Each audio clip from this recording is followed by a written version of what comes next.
A ver, pensemos en esto. Todos los grandes logros, desde las obras de arte más increíbles hasta las revoluciones tecnológicas que cambian el mundo, casi siempre empiezan igual, con una idea. Una idea que, para la mayoría, suena imposible.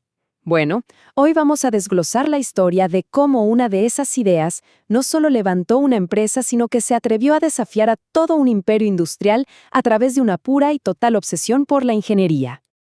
Y esta frase de Benjamin Disraeli, le da justo en el clavo a nuestra historia. Habla de esa fuerza casi terca, indomable, de la voluntad humana. Una fuerza que, cuando se enfoca de verdad, puede derribar casi cualquier muro.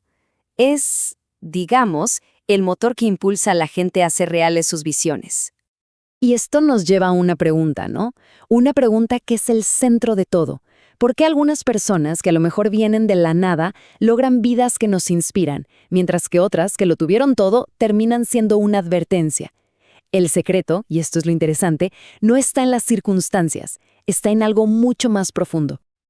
Y ojo, no estamos hablando de una simple elección, de qué desayunar o qué serie ver.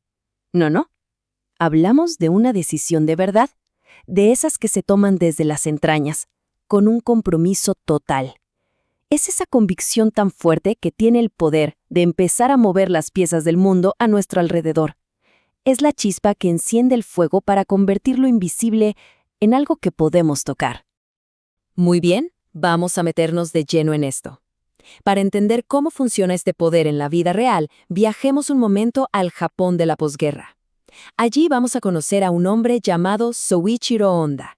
Su historia, la de un rebelde, un inconformista, que llegó al punto de rechazar una oferta de la mismísima Toyota, es una clase magistral de cómo una sola decisión puede forjar un destino.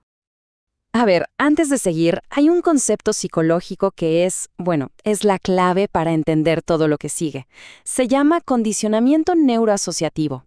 Suena complicado, pero es simple. Nuestro cerebro está cableado para evitar el dolor y buscar el placer. Soichiro Honda, quizás sin saber el término técnico, era un maestro en esto. Él entendió que un pequeño dolor podía ser el mejor combustible para la innovación y que el placer de encontrar la solución perfecta podía construir un imperio.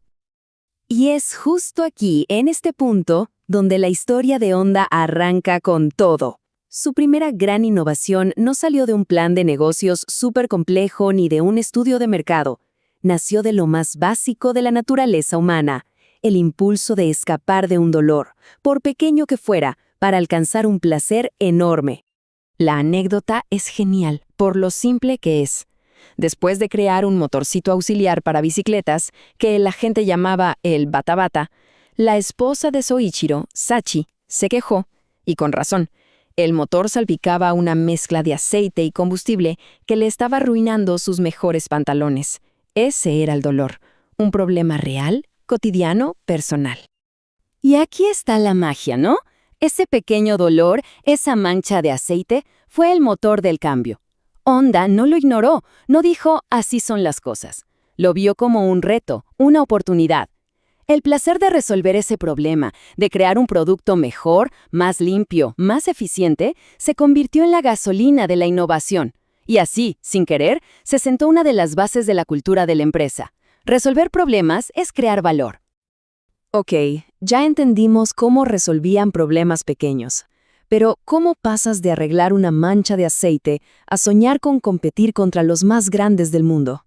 Bueno, una vez que dominas los problemas pequeños, necesitas una creencia poderosa para plantarte frente a los gigantes, una creencia que casi todos a tu alrededor llamarían irreal.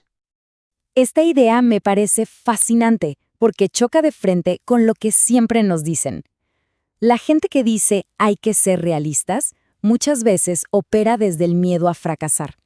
Pero los grandes líderes, la gente como Soichiro Honda, no aceptan la realidad, la redefinan.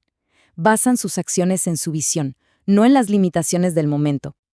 Miren este contraste, es que lo dice todo. Es la metáfora perfecta de la realidad de Honda en los años 70. Por un lado, una empresita local, casi una sombra al lado de los monstruos industriales de Estados Unidos y Europa que dominaban el mundo. Desde una perspectiva realista, pensar que ese pequeño taller podía siquiera hacerles cosquillas a esas fábricas enormes era, francamente, un disparate. Pero claro, para ellos no era un disparate. ¿Por qué? Porque no los movía solo el dinero. Tenían lo que se llama un propósito estratégico, algo que iba mucho más allá de las ventas trimestrales. Era una obsesión por la ingeniería, un grito de guerra para crear máquinas que dieran lo máximo para la persona, ocupando el mínimo espacio. Y un propósito así es lo que de verdad enciende la pasión en toda la organización. Bien, tener un sueño gigante es el primer paso. Pero la pregunta del millón es, ¿cómo mantienes esa energía, ese impulso, día tras día, año tras año? Bueno, Honda lo logró convirtiendo la mejora continua no en un objetivo, sino en un hábito, en un reflejo. Piénsenlo como cuando se entrena a un delfín. Le das un premio por saltar, luego subes el aro un poquito más, y después haces que el premio sea intermitente, para que siempre se esfuerce al máximo. Honda aplicó una lógica muy parecida. En lugar de celebrar solo el gran éxito final, celebraban los pequeños avances, claro que sí, pero inmediatamente subían la vara, siempre empujando a sus ingenieros a buscar una solución todavía mejor, a sacarle 5 caballos de fuerza más a un motor, a quitarle 10 kilos de peso a un chasis. El verdadero premio no era un bono, era el placer de conquistar el siguiente desafío imposible. Y esta línea de tiempo es la prueba perfecta de esa filosofía. Miren cómo evoluciona. Empezó con el bata-bata, resolviendo un problema de lo más simple. Luego el motor tipo T, que redefinió lo que era un motor eficiente y silencioso. La serie GX se volvió un estándar mundial, el motor que impulsa miles de herramientas que usamos hoy. Y esa búsqueda de la perfección culminó, por ahora, en Násimo, un robot que ya no solo sigue órdenes, sino que toma decisiones. Cada paso fue una forma de subir el aro una y otra vez. Entonces, ¿a dónde nos lleva todo esto? ¿Cuál es el resultado de mezclar decisiones audaces, creencias que parecen irreales y una búsqueda obsesiva por la perfección? El resultado es un legado que no solo se mide en números de ventas, sino en algo mucho más valioso, respeto y admiración. A ver, para que se den una idea, tomemos solo su línea de autos deportivos. El S2000, por ejemplo, acumuló una lista de premios que es abrumadora. Pero no fue solo ese. Pensemos en el NSX, un auto desarrollado con la ayuda del mismísimo Ayrton Senna, que le demostró al mundo que un superdeportivo podía ser fiable y se podía usar todos los días. Y ni hablar de la insignia Type R, que se convirtió en la definición de la conexión máxima entre piloto y máquina. Esto no es suerte, es la manifestación física de una filosofía. Pero, al final del día, los premios son metal y papel. El verdadero legado es otra cosa, es la conexión emocional. Para muchísima gente, un auto como el Integra Type R no es solo un coche, es el coche de sus sueños. Es una meta, una aspiración. Honda logró algo que muy pocas marcas consiguen, convertir sus productos en leyendas y a sus clientes en verdaderos devotos. Y con esto cerramos el círculo. Volvemos a la pregunta del principio. ¿Qué hace que la vida de una persona o de una empresa sea un ejemplo a seguir? La respuesta está aquí. Es entender que aunque el mundo entero nos diga qué es realista y qué no, al final solo cada quien tiene el poder de definir su propio destino.